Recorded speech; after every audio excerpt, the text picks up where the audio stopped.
নিজের জীবনের নিরাপত্তা নিয়ে ভীষণ উদ্বিগ্ন সাবেক রেলমন্ত্রী সুরঞ্জিত সেনগুপ্তের সাবেক এপিএস ফারুকের গাড়ি চালক আজম খান। তার আশঙ্কা তাকে যে কোনো সময় গুম বা খুন করা হতে পারে। এজন্য প্রধানমন্ত্রীর কাছে জীবনের নিরাপত্তা চেয়েছেন তিনি। আজম জানিয়েছেন, শুধু সুরঞ্জিত নয়, শাসক দলের আরও অনেকে নিয়োগ বাণিজ্যের সঙ্গে জড়িত। আরটিভিতে দেয়া একান্ত সাক্ষাৎকারে আজম এই আকুতি জানান। বাজিদ আহমেদের বিশেষ ধারাবাহিকের শেষ পর্ব আজ। ক্যামেরায় ছিলেন মাহে আলম জেমস, রফিকুল ইসলাম ও ইসরাফিল বাবু। রেলের ৭৪ লাখ টাকা কেলেঙ্কারির ঘটনার পর থেকে ভয়ে পালিয়ে বেড়াচ্ছেন সাবেক রেলমন্ত্রী সুরঞ্জিত সেনগুপ্তের সাবেক এপিএস ওমর ফারুকের গাড়ির ড্রাইভার মোহাম্মদ আজম খান। দুঃসহ পলাতক জীবন থেকে স্বাভাবিক জীবনে ফিরে আসতে চাচ্ছেন প্রধানমন্ত্রীর সহযোগিতা। আমার মেয়ে অনেক কান্নাকাটি করে, আমার খুব খারাপ লাগে, তাদেরকে দেখতে মনে চায়, বাবা আমার বুকে যাইতে মনে চায়, কিন্তু প্রধানমন্ত্রী এবং স্বরাষ্ট্রমন্ত্রী আমাকে হেল্প করে, নিরাপত্তাতে আমি যাব, আগের জীবনে আবার ফিরে যাব। আমার বাড়িতে তারা কন্ট্যাক্ট করছে আমার সাথে যোগাযোগ করার জন্য, তারপর আমার শ্বশুরের বাসায় আমার ওয়াইফের সাথে কন্ট্যাক্ট করছে। তো তখন আমি তাদের সাথে আমি যোগাযোগ করছি যে কী অবস্থা। বলতেছে তারাও আমাদেরকে অনেক করতেছে, হুমকি টুমকি দিতেছে, আমাদের কাছে তোমার নাম্বার চাইতেছে, তুমি কোথায় আসো বলতাম। তখন আমি তাদের কাছে ফোন দিয়েছিলাম, ফারুক সাহেবের কাছে ফোন দেওয়ার পরে সে ফারুক সাহেব বলতেছে, এপিএস ফারুক বলতেছে, দেখো আজম এখনো সময় আছে, যে টাকাটা কোথায় যাচ্ছে সে তুমিও জানো আমিও জানি, সমস্ত বার যেহেতু আমি নিছি, তুমি আর কাউকে ফাঁসিও না, সুরঞ্জিত সেনগুপ্তকে তুমি ফাঁসিও না, তুমি আমাকেই ফাঁসাও, টাকাটা আমার, এটা তুমি বলো। আর তুমি যদি এটা বলো আর আমাদের কথায় রাজি থাকো, আমরা যেভাবে চাই এভাবে তুমি করো, তাহলে তোমাকে ভালো একটা অ্যামাউন্ট দেওয়া হবে। এমনও বলছে 10-20 লাখ টাকা যদি লাগে আমি ইস্যু বলে মিতার কাছে আইনে তোমাকে দিমুনে। তা আমি বলছি যে না, এটা আমার পক্ষে সম্ভব না।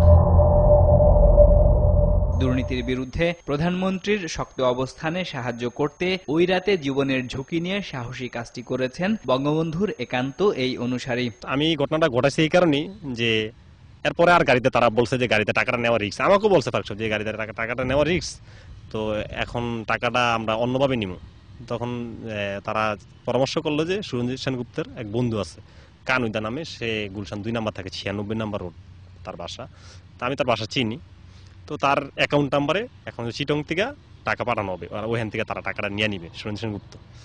তখন আমি চিন্তা করলাম যে আমার গাড়িতে তার টাকাও নিবে না, আর দুর্নীতি তো হইতেছে, এটা আমি নিজে দেখতেছি, তা আমি যদি প্রতিবাদ না করি তাহলে কিভাবে হবে, বঙ্গবন্ধুর আদর্শ আদেশিত আমি।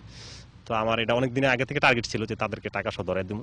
তো লাস্ট যেহেতু আর আমার গাড়িতে টাকা তারা আনবে না, তখন আমি এই যত টাকা ছিল এই টাকা নিয়ে আমি ঢুকে দিচ্ছি। এর আগে কয়েকবারে আমি নিজে সহ তো টাকা নিচ্ছি, এর আগে বড় বড় অ্যামাউন্টগুলোও গেছে, 2-3 ব্যাগ একসাথে গেছে, আমি নিজে 2 হাতে। হ্যাঁ, সবই রেলের নিয়োগ বাণিজ্যের টাকা। প্রথম চালানটা তো আসছে থেকে, এই ইউসুফ আলীর অফিসার্স কোয়ার্টার থেকে। কেবল মন্ত্রী হয়েই নয়, আইন মন্ত্রণালয় সম্পর্কিত সংসদীয় কমিটির সভাপতি থাকাকালেও সুরঞ্জিত নিয়োগ বাণিজ্য করেছেন, যাতে হুকুম বরদারের ভূমিকায় ছিলেন এপিএস ফারুক। তখন সেনবাবু আইন মন্ত্রণালয়ের সভাপতি, আইন ও বিচার মন্ত্রণালয় এবং সংসদীয় স্থায়ী কমিটির সভাপতি। তো ওখান থেকে দেখি আইন মন্ত্রণালয় তারা দুর্নীতি করে, আইজিআর বদলি করে, বিভিন্ন লোককে চিফ জুডিশিয়াল ম্যাজিস্ট্রেটের পোস্টে বিভিন্ন জেলায় লোক নিয়োগ করা হয়, ওই জায়গায় তারা এই নিয়োগ বাণিজ্যের সাথে জড়িত। মানে সেনবাবু ফোন দিত আইন প্রতিমন্ত্রী কামরুল ইসলামের কাছে যে আমার এপিএসকে পাঠাইলাম, এই কয়েকটা কোঠা আছে, এগুলো তুমি আমাকে দিও। তো দেখতাম যে ফারুক সাহেব যদি পাড়ায় সেনবাবু 5টার জন্য, ফারুক সাহেব দিয়ে দেয় আরও 5টা তার পার্সোনালি, ওখান তো সে ভালো একটা অ্যামাউন্ট পায়। ওই টাকা আবার প্রতিদিন রাত্রেবেলা এই টাকাগুলো ফারুক সাহেব বাসা যেত, কিছু কিছু টাকা। জানা গেল, সুরঞ্জিতের একমাত্র ছেলে সৌমেন সেনগুপ্তের টেলিকম ব্যবসায় লগ্নি করা অর্থের উৎস সম্পর্কে। তার ছেলে যে সোমেন সেনগুপ্তের যে টেলিটকের ব্যবসার যে একটা হয়েছে, আলাপ তো আমার সামনে হয়েছে, ওই টাকাগুলো রেলের টাকার থেকে ওখানে টাকাগুলো দেওয়া হয়েছে। ইউসুফ আলী মিতার কাছ থেকে টাকা আনলাম। সে একদম বলতে পারছে, কিছুদিন আগে এরকম ঘটনা হয়েছে যে গাড়িতে ফারুক সাহেব জিজ্ঞেস করছে যে এনে কিরকম অ্যামাউন্ট আছে, পুরো ফুল আছে। তো আমিও গাড়িতে ছিলাম, সে বলে যে হ্যাঁ পুরো 2 কোটি টাকা আছে।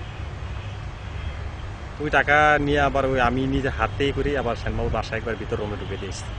মেইন ইটা হচ্ছে সুরঞ্জিত সেনগুপ্ত, সে প্রথমই রেলকে বলছে যে রেলের কালো বিড়াল ধরা হবে। এখন আমি দেখতেছি যে সে নিজে কালো বিড়াল বনে গেছে আর কি, সে নিজে দুর্নীতি করছে, সবচেয়ে বড় দুর্নীতিগ্রস্ত তো সে একজন মন্ত্রী হয়ে যদি, একটা মন্ত্রণালয়ের প্রধান হয়ে যদি সে দুর্নীতি করতে পারে, তাহলে এই দেশটা কিভাবে ভালো চলবে। তবে ড্রাইভার আজমের এসব বক্তব্যকে ভিত্তিহীন বললেন সুরঞ্জিত সেনগুপ্ত। আপনার কোনো বক্তব্য দাদা একটু বলবেন? এখন এই সমস্ত কথার অর্থ কি? এইগুলো কি সরকারকে ডুবানো না গিয়ে এগুলো একটা কথা হইলো? এগুলো গাঁজাগুড়ি গল্প তোমরা বলতে পারো, তাকে বারবার ডাকা হয়েছে, সে যায় নাই। ফালতু কথা। কার লোক 6 মাস ধরে 1 বছর ধরে করলো না কেন? এখন এই সমস্ত কথার অর্থ কি? তোমাদের সময় আছে, তোমরা করো, আমি বুঝতে দেবো।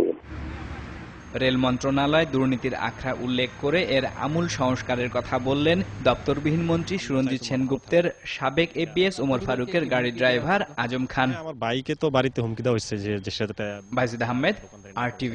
দোকান চালায়, বাড়িতে হুমকি